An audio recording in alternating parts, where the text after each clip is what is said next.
La historia de Lía Robles comenzó en el verano más caliente que recordaba la ciudad de Guadalajara.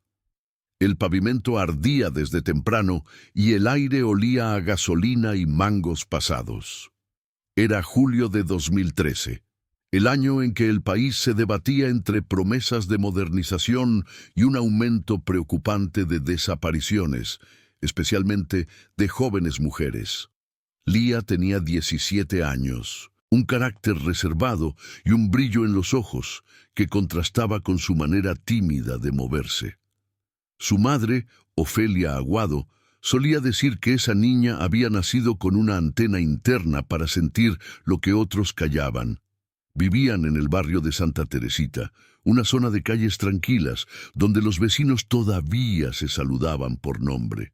Ofelia trabajaba en una panadería del centro, y Lía estaba a punto de terminar la preparatoria en la Escuela Técnica Mula 4. Aquella mañana del 18 de julio, Lía debía encontrarse con una amiga en la Plaza de la Tecnología para comprar un repuesto de celular. Nunca regresó. Antes de seguir con esta historia, te invito a suscribirte al canal y dejar en los comentarios desde qué parte del mundo estás viendo este video. Así nos ayudas a seguir contando historias reales que nos obligan a mirar más allá de lo evidente. Ofelia salió de trabajar a las 4 esa tarde, y cuando vio que su hija no estaba en casa, no se alarmó de inmediato. Le escribió al celular sin respuesta.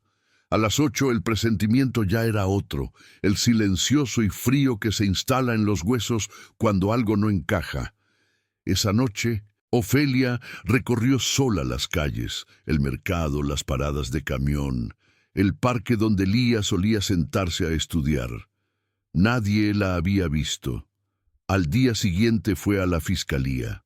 Le tomaron una denuncia de rutina. Con ese tono cansado que usan los funcionarios, que ya lo han visto todo, preguntaron si la muchacha tenía novio, si había discutido con alguien, o si no se habría ido por voluntad propia. Ofelia sintió que cada palabra era una bofetada. En la pared detrás del escritorio había un mural lleno de rostros que parecían mirarla. Adolescentes, mujeres jóvenes, niños, la mayoría con miradas congeladas en sonrisas de foto escolar. Durante semanas pegó carteles en postes, en tiendas, en combis. Dormía apenas unas horas. Junto con Elena, una vecina que tenía una hija de la misma edad, se unió a un colectivo de búsqueda llamado Voces de la Tierra. Ahí conoció a otras madres que repetían el mismo calvario: desapariciones inexplicables, expedientes perdidos, llamadas falsas, promesas incumplidas. Los meses se volvieron años y la esperanza, aunque dolida, no se extinguió por completo. Ofelia seguía asistiendo a cada marcha. Reconocía los nombres de las desaparecidas como quien reza un rosario. Lía Robles, la número 247 de ese año, siguió siendo un expediente abierto pero olvidado. En 2020, cuando la pandemia obligó a todos a encerrarse, Ofelia pasó más tiempo sola que nunca. Aprendió a usar Facebook para seguir los comunicados del colectivo y luego, poco a poco, se fue acostumbrando a ver videos y recetas cortas que la distraían del silencio. Una noche de noviembre, mientras revisaba reels de cocina mexicana, se detuvo en uno que mostraba a una joven preparando atole con canela. Lo que llamó su atención primero fue el gesto, la forma de girar la cuchara, el movimiento exacto de la muñeca, igual al que tenía Lía desde niña cuando jugaba a hacer café con agua y azúcar. El rostro de la muchacha no se veía claramente. El video estaba tomado de lado, con luz cálida, y la voz fuera de cámara era dulce, pausada, con un acento indistinto entre el norte y el centro del país. Pero cuando la joven rió porque el atole hirvió demasiado, Ofelia sintió un golpe en el pecho. Era la misma risa. Aquella mezcla de timidez y sorpresa que su hija hacía cada vez que alguien la halagaba. Reprodujo el video al menos 20 veces. Luego buscó el nombre de la cuenta, Cocina con Lía R. Había docenas de reels similares, tortillas artesanales, guisos sencillos, todo filmado en lo que parecía una cocina rural, con paredes blancas y utensilios antiguos. En algunos clips la chica aparecía de espaldas, en otros con el rostro cubierto por el cabello o un sombrero. Pero había algo imposible de negar. Era su hija o alguien idéntica a ella. Ofelia temblaba. Lloró sin entender si eso era esperanza o una broma cruel. Comentó bajo uno de los videos escribiendo: «¿Eres tú, hija? Por favor, contéstame. Soy tu mamá». No hubo respuesta. Al día siguiente, la cuenta desapareció. Ofelia no durmió. A las 6 de la mañana llamó a Elena, su vecina, y le contó lo sucedido. Las dos intentaron buscar el video en otras redes y encontraron copias compartidas por distintas páginas de cocina. Uno de esos reels, publicado por un perfil de recetas de Michoacán, tenía una descripción que decía: «Agradecemos a Lía Robles de Santa Clara por compartir esta receta tradicional. Esa mención fue suficiente para reavivar todo».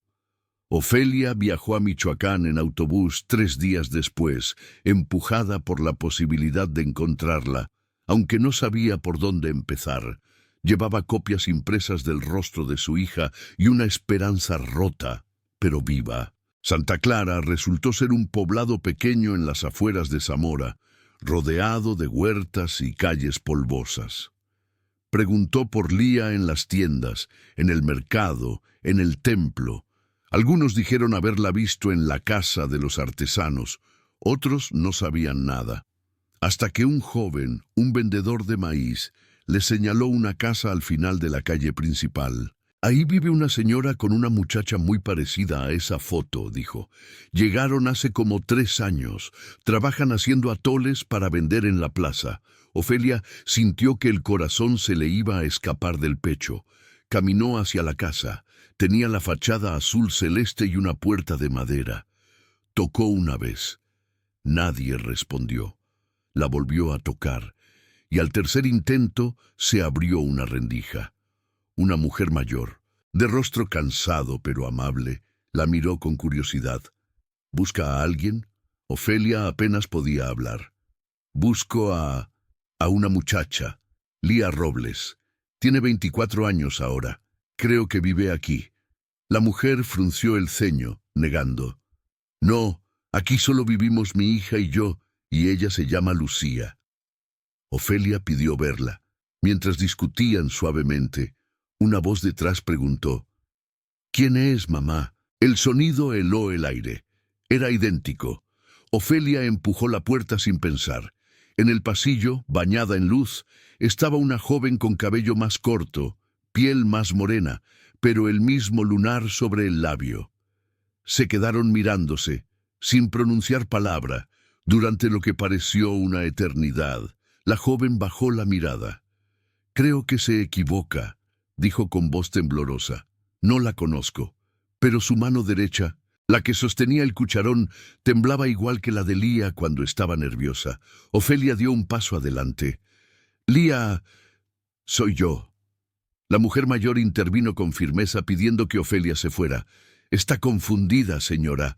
Lucía no es quien cree».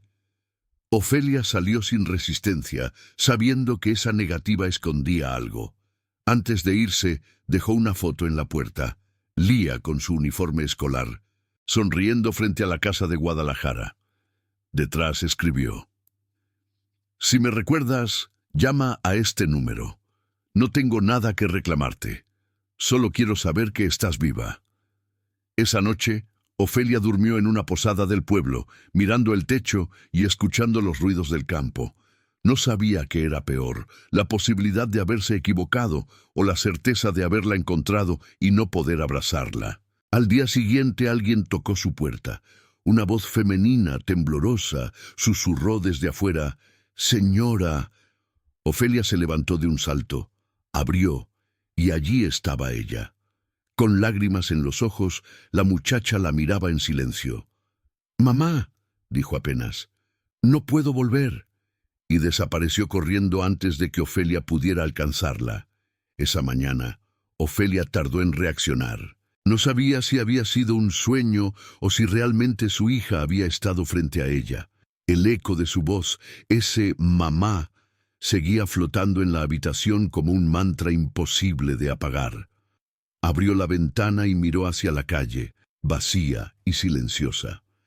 El pueblo despertaba despacio, con el sonido de los gallos y el humo de las primeras fogatas para el desayuno. Ningún rastro de ella. Ofelia pensó en salir corriendo a buscarla, pero no sabía por dónde empezar. En el fondo, sentía miedo. ¿Quién le había impedido volver? ¿Por qué Lía o Lucía huía? En su corazón, una hipótesis se abría paso. Alguien la estaba controlando. Alguien la mantenía allí contra su voluntad. Esa sospecha fue suficiente para que decidiera quedarse unos días más. Pagó otra noche en la posada y salió a caminar por el pueblo fingiendo interés en los mercados. Observaba cada rostro, cada esquina. En Santa Clara, todos parecían conocerse, pero nadie miraba demasiado tiempo a los forasteros. En una tienda de abarrotes, escuchó a dos mujeres hablar de la muchacha que hace los atoles del mercado de domingo. Una comentó: «Es calladita, pero buena para la cocina. Dicen que vino del norte con su mamá, huyendo de un hombre malo». Aquella frase le heló la sangre. Esa misma tarde, Ofelia regresó a la calle Azul, donde había visto a la mujer mayor. Esperó sentada en una banca frente a una tienda vacía, disimulando con una bolsa de pan. Cerca del anochecer la puerta se abrió. Salió la joven, con un rebozo gris y una canasta cubierta. Caminó con pasos rápidos hacia la plaza. Ofelia la siguió a distancia. La vio instalar un pequeño puesto junto a otros vendedores. Sobre una mesa de madera colocó tazas, un anafre, una olla grande de atole burbujeante. La gente empezó a acercarse. Todos la saludaban con afecto. «Buenas noches, Lucía. Tu atole está buenísimo como siempre». El trato era cálido. Ofelia observaba cada gesto. La forma de moverse, de sonreír vagamente, de evitar miradas largas. No había duda. Era su hija, pero también había algo distinto. Esa mirada que ya no buscaba nada, que había aprendido a disimular el miedo. Cuando el mercado terminó, Lía recogió sus cosas y caminó hacia una camioneta estacionada en la esquina. Un hombre bajo, de camisa blanca y sombrero, la recibió sin hablarle apenas. Él revisó la canasta, contó unas monedas y subió al vehículo. Lía lo siguió, sin mirar atrás. Ofelia tomó nota de la placa y, al día siguiente, fue a la comandancia local. Explicó la situación al único agente presente, un hombre gordo, de voz cansada. Le mostró fotos, le contó la historia, hasta le enseñó el video del reel.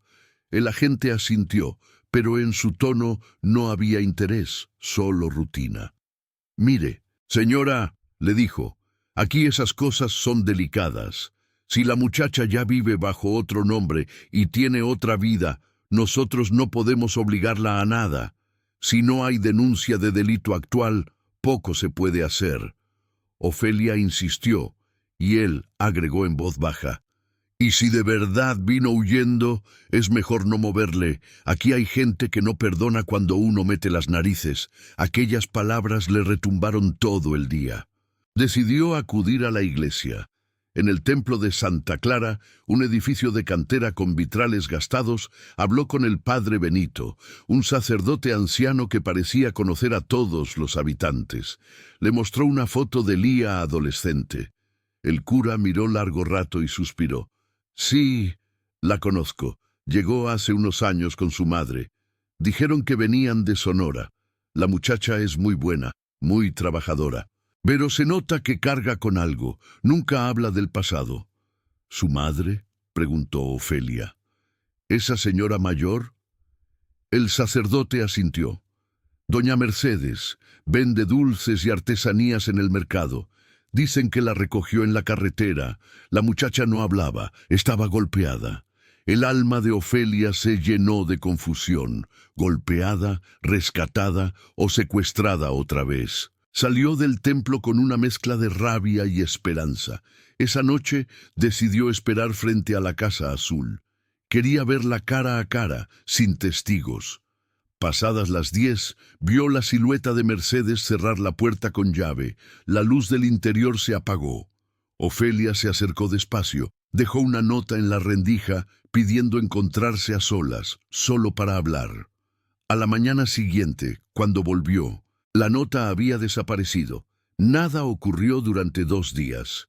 Luego, un sobre apareció bajo su puerta en la posada.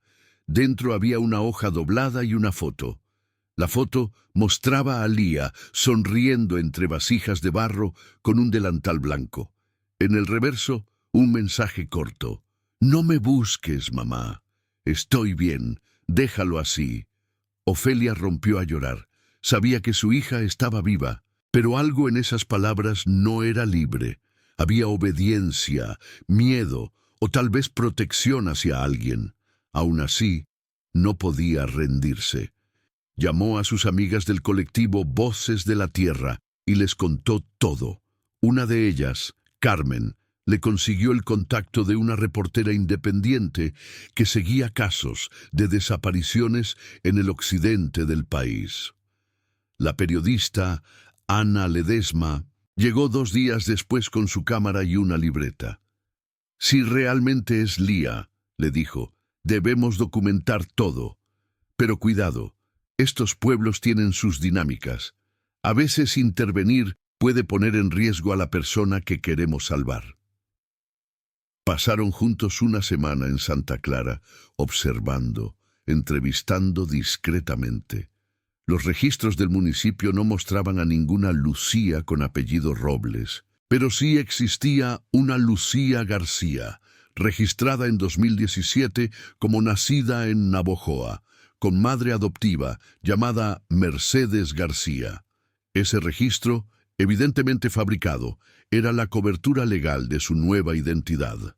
La periodista comenzó a sospechar que Mercedes formaba parte de una red informal de acogida de mujeres que huían de violencia. Sin embargo, los rumores en el pueblo hablaban de otra cosa. Decían que Mercedes guardaba a jóvenes para ciertos hombres influyentes de la región. Esa noche, Ana y Ofelia vieron la camioneta del hombre del sombrero entrar en la Casa Azul. No salió hasta la madrugada. «¿Y si ella sigue atrapada por miedo?», preguntó Ofelia. «O por protección. A veces sobreviven inventándose nuevas vidas», respondió Ana. «Pero hay que saber de qué huyen». Al día siguiente, la periodista logró hablar con un funcionario del DIF en Zamora. Él reconoció el nombre de Mercedes. «Hace años tuvimos un caso con ella», contó. «Trajo a una joven golpeada diciendo que la había rescatado en la carretera rumbo a Tepic. La muchacha no podía hablar de lo que le había pasado. El informe quedó inconcluso, pero Mercedes obtuvo tutela temporal. Nadie volvió a preguntar. Ese dato cambió todo. ¿Lía había sido rescatada después de años de cautiverio? ¿O Mercedes había sido solo otra intermediaria? La verdad se volvía todavía más difusa. Ofelia dudaba entre confrontar directamente o esperar una prueba más sólida. La periodista le aconsejó ir despacio. Así, continuaron observando, grabando, reuniendo testimonios. Una tarde, en la plaza, Ofelia vio a Lía sola por primera vez. Estaba sentada bajo un árbol, mirando el suelo. Se acercó lentamente, sin hablar. Cuando estuvo a pocos pasos, la joven la reconoció. «Mamá», susurró sin levantar la vista, «no me sigas, por favor. Solo quiero entender. Decir que no te he olvidado, que no te haré daño». Lía respiró hondo. «Tú no entiendes. Si me buscas, ellos vienen». Ofelia quiso preguntar quiénes eran ellos, pero Lía se levantó y se alejó. Esa misma noche, la Casa Azul ardió en llamas. Nadie supo cómo empezó el fuego. Los vecinos corrieron a ayudar, Pero cuando llegaron, Mercedes había desaparecido y no se halló ningún cuerpo dentro. Lía tampoco. Ofelia y Ana se quedaron mirando los restos humeantes, incrédulas. Un oficial local comentó: «Dicen que doña Mercedes se fue antes del incendio. Nadie la ha visto desde entonces». En el suelo, entre las cenizas, Ofelia encontró una cuchara de madera chamuscada y un trozo de tela del mismo delantal que había visto en el video. Esa madrugada, sin dormir, fue a la parada de autobuses. Preguntó a los choferes si alguien había subido una joven parecida a Lía. Uno recordó a una chica que tomó un autobús a Morelia, sola, con una mochila y un rebozo gris. Ofelia viajó sin pensarlo. La ciudad de Morelia le pareció enorme y ajena después del silencio rural de Santa Clara. Pasó 2 días recorriendo mercados, hostales, fondas. Cada rostro joven le parecía un espejismo. Sin embargo, al revisar los videos viejos compartidos en redes, descubrió algo. Una nueva cuenta, esta vez llamada Sabores de la Sierra, subía clips bajo el mismo estilo, con una voz y manos idénticas. En la descripción, un enlace redirigía a una página de un proyecto social de mujeres emprendedoras víctimas de violencia. El rostro seguía oculto, pero el detalle más mínimo, el lunar, el modo de hablar, confirmaba nuevamente lo imposible. Ofelia comprendió que su hija no solo estaba viva, sino que había encontrado una forma de existir al margen, con su historia sellada por 7 años de dolor. Pero también entendió que, tal vez, no era seguro forzarla a recordar, que a veces el amor materno debía aprender a esperar en silencio. Durante el viaje de regreso, miró por la ventana y pensó que, aunque el país olvidara los nombres de las desaparecidas, las madres no.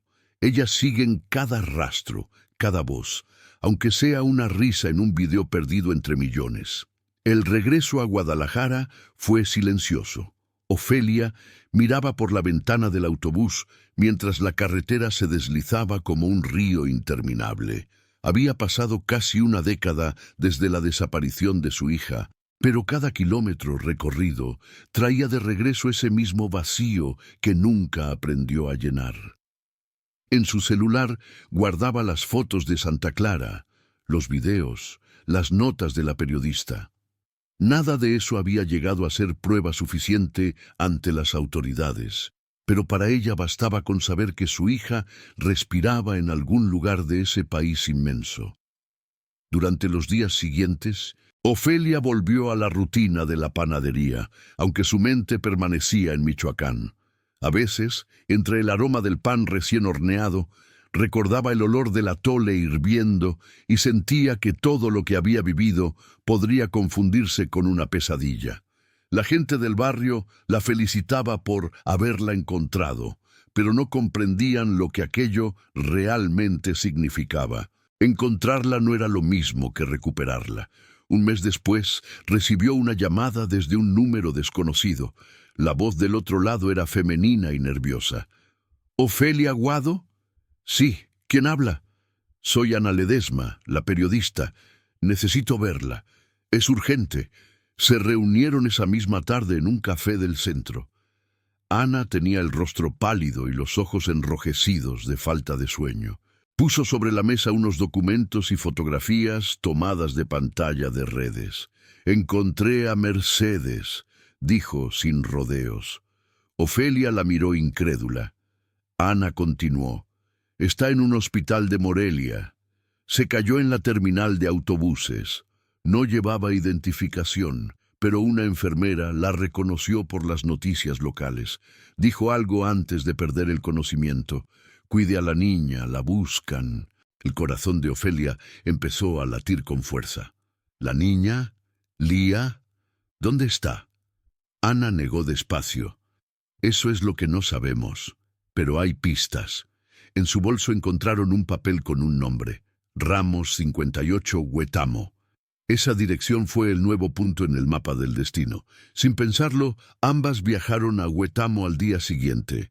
El bus avanzó por caminos polvorientos y cerros silenciosos. En cada parada, mujeres cargaban cestos con tamales y niños somnolientos en brazos. El sol caía con una dureza brutal. Huetamo apareció al final de un valle, una ciudad pequeña, calurosa, con calles empedradas y paredes color óxido. Lograron ubicar la dirección. Una fonda modesta, pintada de verde claro, con un cartel que decía «Comedor El Recuerdo». En el interior, el olor a chile y frijoles abrazaba el aire.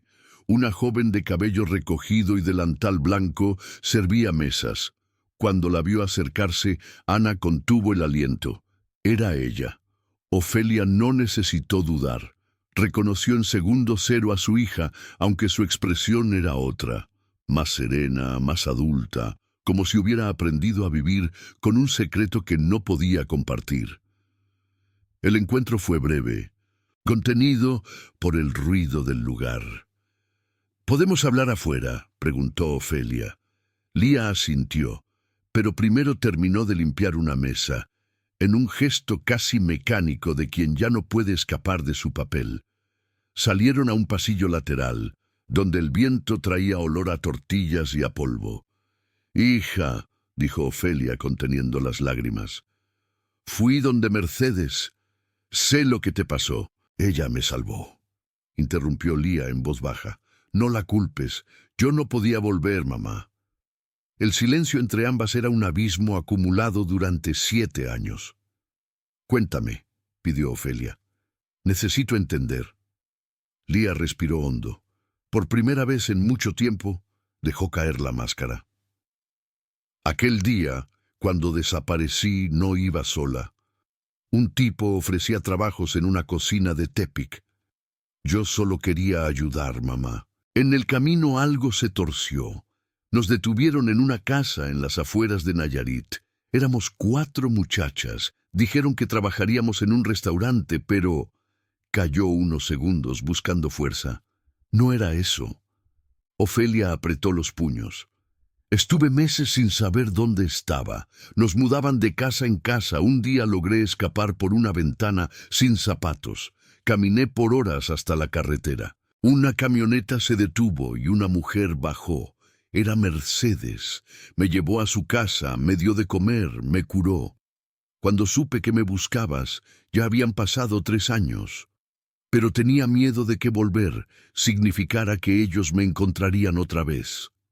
Las palabras cayeron como lluvia sobre años de silencio. «¿Ellos?», preguntó Ofelia. «Los que manejaban la red. Mercedes decía que estaban en todos lados, que si hablaba me matarían. Por eso cambió mi nombre, por eso nunca más escribí». Ofelia sintió el peso de cada palabra, pero por primera vez entendía la raíz de todo. No era que su hija no quisiera volver, era que sobrevivir exigía no ser hallada. Ese día se quedaron conversando hasta el atardecer. Lía le contó que, con el tiempo, comenzó a cocinar para sentirse útil, que los videos eran una manera de enseñar recetas sin mostrar su rostro. «Era mi forma de seguir viva», explicó. Cuando el sol cayó detrás de los cerros, Lía dijo algo que Ofelia nunca olvidaría. «Tú me enseñaste a cocinar para curar la tristeza. Ahora es lo único que me mantiene fuerte». Ambas se abrazaron, sin saber si era un adiós o un comienzo. Ana, la periodista, documentó todo lo sucedido con cuidado. Su intención ya no era publicar un escándalo, sino protegerlas. Les aconsejó no mover el expediente oficial todavía. Demasiados nombres seguían conectados a la red que operaba entre Nayarit y Jalisco. Durante las semanas siguientes, Ofelia viajó y volvió repetidas veces a Huetamo, ayudando discretamente en la fonda. Madre e hija compartieron silencios y pequeñas rutinas. Era como aprender otra vez a convivir. Sin embargo, el miedo nunca se fue del todo. Varias veces, Lía notó a un hombre que observaba el local desde un coche viejo. En una ocasión, Ana también lo vio y alcanzó a tomar una foto con su celular. La imagen era borrosa, pero mostraba una silueta conocida. El mismo hombre del sombrero de Santa Clara. Fue entonces cuando la calma se rompió. Una noche encontraron la reja del comedor forzada y la puerta trasera semiabierta. No robaron nada, pero el mensaje era claro. Al día siguiente, Lía decidió desaparecer de nuevo, esta vez dejando una carta. «Mamá, si sigo aquí, ellos vendrán. Pero ahora no me escondo por miedo, sino por amor. Te voy a escribir cuando todo sea seguro». Ofelia se desplomó al leer esas líneas. La periodista intentó tranquilizarla, asegurando que Lía tenía contactos en una organización de apoyo a mujeres que cambiaban de identidad de forma legal. «Tal vez sea lo mejor», le dijo Ana. Pero Ofelia solo podía pensar en el ciclo interminable, encontrarla para perderla otra vez. En los meses siguientes, los videos reaparecieron, ahora subidos desde ubicaciones diferentes. En ellos, una voz inconfundible explicaba recetas tradicionales mexicanas, tamales oaxaqueños, pan de elote, salsas molcajeteadas, siempre sin mostrar el rostro. Cada semana, miles de personas dejaban comentarios de cariño a la cocinera sin rostro, sin saber que detrás de esas manos había una historia de desaparición y supervivencia. En Guadalajara, Ofelia se acostumbró a esperarla detrás de la pantalla, como quien prende una vela en medio de la oscuridad. Sabía que cada video era una señal. Su hija seguía viva, aunque su mundo fuera otro. Pero la historia no terminó allí. Un día, en 2022, un correo llegó al buzón de Ofelia. No tenía remitente, solo un video adjunto y 3 palabras en el asunto: «Por fin libre».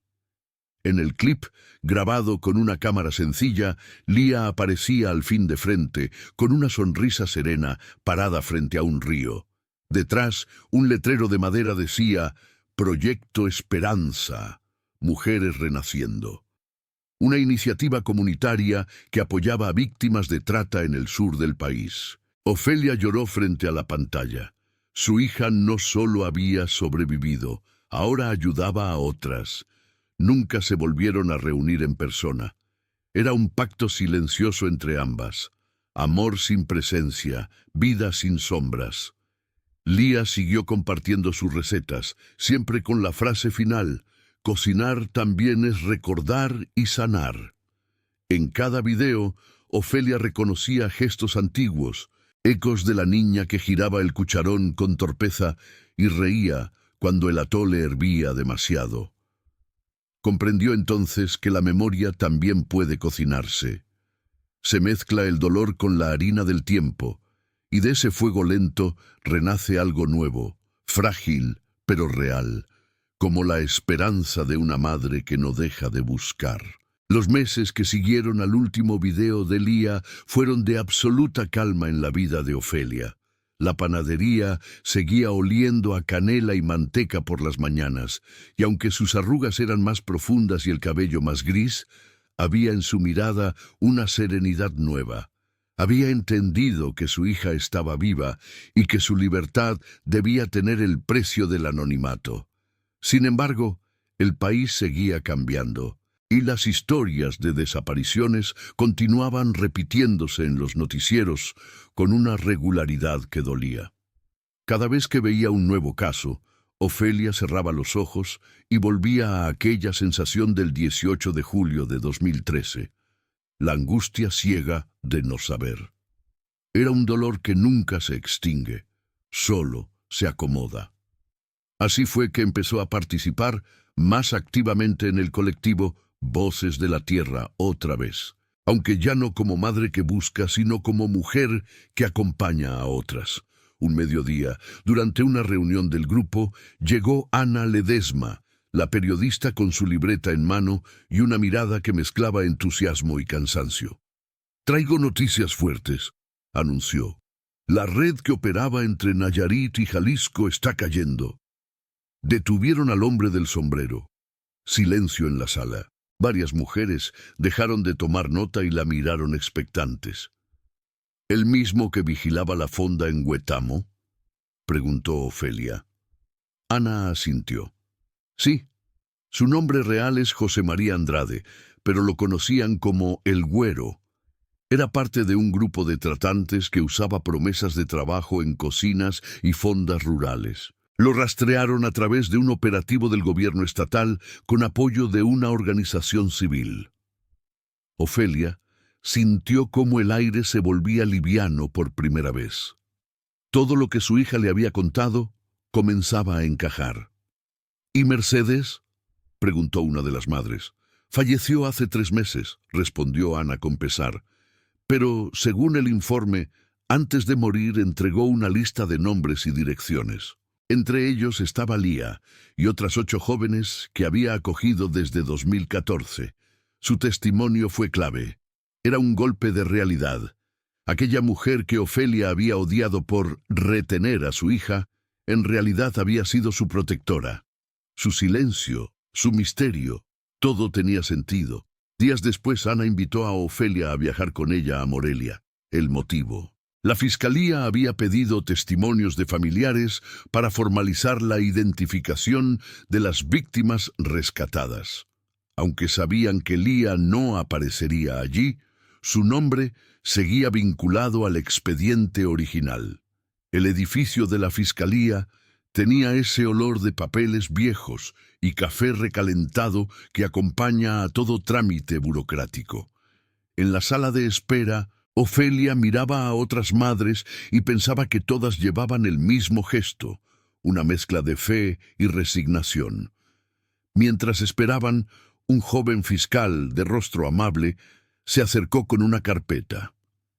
«Señora Aguado, su caso tiene una particularidad. Hemos recibido una declaración anónima hace 3 semanas, junto con documentos y grabaciones. Creemos que provienen de su hija». Ofelia se quedó inmóvil. Ana, a su lado, apenas respiraba. El fiscal abrió la carpeta y mostró una hoja impresa con el logotipo de un proyecto comunitario. En la parte superior se leía: «Testimonio de sobreviviente.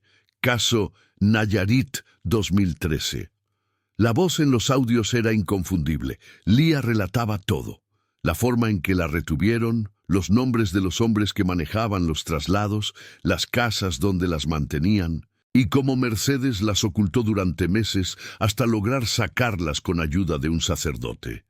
No revelaba su ubicación actual, pero su testimonio cerraba con una frase clara: «Hablar es también una forma de volver a casa». Ofelia lloró en silencio mientras escuchaban. «Con esto», dijo el fiscal, «podremos impulsar un proceso judicial más fuerte y quizá abrir un nuevo capítulo para ustedes». Esa noche, Ofelia y Ana caminaron por las calles coloniales de Morelia en silencio. La periodista, siempre racional, parecía conmovida. «Hay algo en esta historia que no deja de darme vueltas», dijo. Lía logró transformar su dolor en una herramienta. No solo sobrevivió, está ayudando a desmantelar lo que la destruyó. Ofelia sintió con un orgullo contenido. «Mi hija ya no necesita que la busque», susurró. «Ahora busco con ella». Los meses siguientes fueron intensos. El colectivo recibió invitaciones para participar en foros y talleres impulsados por organizaciones civiles. En algunos encuentros, Ofelia escuchaba testimonios de mujeres jóvenes que hablaban de una señora Lía que las había enseñado a cocinar y a organizarse. Todas coincidían en su descripción: cabello oscuro, sonrisa discreta, voz pausada. Una de ellas, llamada Rosario, le contó algo que le heló el corazón. Ella siempre decía que su mamá tenía manos de panadera y que algún día, cuando fuera seguro, la invitaría a comer pan recién hecho. Aquella frase fue la prueba que Ofelia necesitaba para seguir respirando. Con el tiempo, Cocina para Sanar, el proyecto de Lía, empezó a aparecer discretamente en reportajes y publicaciones locales. No mostraban su rostro, pero su voz guiaba a mujeres que huían de situaciones de violencia doméstica o de explotación laboral. A través de cursos de cocina, Encontraban una forma de independencia. Ana la entrevistó de nuevo, esta vez a distancia, sin revelar su nombre ni ubicación. La grabación, publicada en un documental, se volvió viral en México. Una mujer narraba su experiencia de haber desaparecido, sobrevivido y reinventado su vida en los fogones. El país entero comenzó a hablar de ella como la cocinera de los desaparecidos. Ofelia miró el documental por televisión con el mismo temblor que tuvo el día que vio aquel primer reel. Pero ahora, por primera vez, no había miedo, solo orgullo. Una mañana recibió un paquete sin remitente en la panadería. Era una caja de madera pequeña. Dentro había un frasco con mermelada casera y una nota escrita con letra firmada. Para ti, mamá. He aprendido que el sabor más dulce nace del dolor que uno logra transformar en amor. Ofelia mantuvo el frasco en su estante más alto, sin abrirlo, como si fuera una reliquia. Lo veía cada madrugada mientras amasaba el pan, recordando a su hija en cada movimiento, en cada aroma. Los años continuaron. Lía consolidó su programa comunitario en distintas regiones del país, siempre bajo nombres diferentes. Había aprendido a moverse sin dejar rastros, usando el anonimato como escudo. Las autoridades lograron desmantelar la red principal en 2023, y los medios comenzaron a nombrar la operación como Caso Robles, en honor a la declaración anónima que inició la investigación. Pero con el reconocimiento vino también el riesgo. En 2024, alguien filtró fragmentos del testimonio, incluyendo detalles que podían conducir a su paradero. Durante semanas circularon rumores, versiones y amenazas. Ana viajó hasta donde sabía que Lía podría estar, pero no logró encontrarla. Ofelia, en cambio, recibió una videollamada inesperada. Era de una organización de mujeres en Oaxaca. La imagen se mostró entrecortada, pero suficiente. Lía, sonriendo en una cocina rústica, con 2 niñas pequeñas a su lado. «No te preocupes, mamá», dijo. «Estoy bien, estoy en un lugar seguro. Estas niñas no son mías, pero son parte de mi vida. Enseño recetas, y ellas sueñan con tener su propia panadería algún día». Ofelia apenas pudo hablar del llanto. «Estoy orgullosa de ti, hija». «Yo también de ti, mamá», respondió ella, con una sonrisa que atravesó la distancia. «Tú me salvaste cuando seguiste buscándome, aunque yo me escondiera». La llamada terminó, pero esa imagen se quedó grabada para siempre. En los meses siguientes, Ofelia transformó su panadería en un taller para mujeres buscando salir adelante. Lo llamó Pan y Esperanza, en honor a lo que había aprendido, que compartir una receta también puede ser una forma de sanar el alma. A veces, en la radio o en las redes, escuchaba la voz de su hija contando algo nuevo sobre cocina o sobre cómo el olor del maíz puede curar la memoria. Nunca volvieron a verse en persona, pero aprendieron que la presencia puede adoptar muchas formas. Una voz, una receta, un recuerdo que no se apaga. En mayo de 2025, Ofelia fue invitada a un congreso en la Ciudad de México sobre desapariciones y resiliencia. Subió al escenario ante un auditorio lleno de madres, periodistas y sobrevivientes.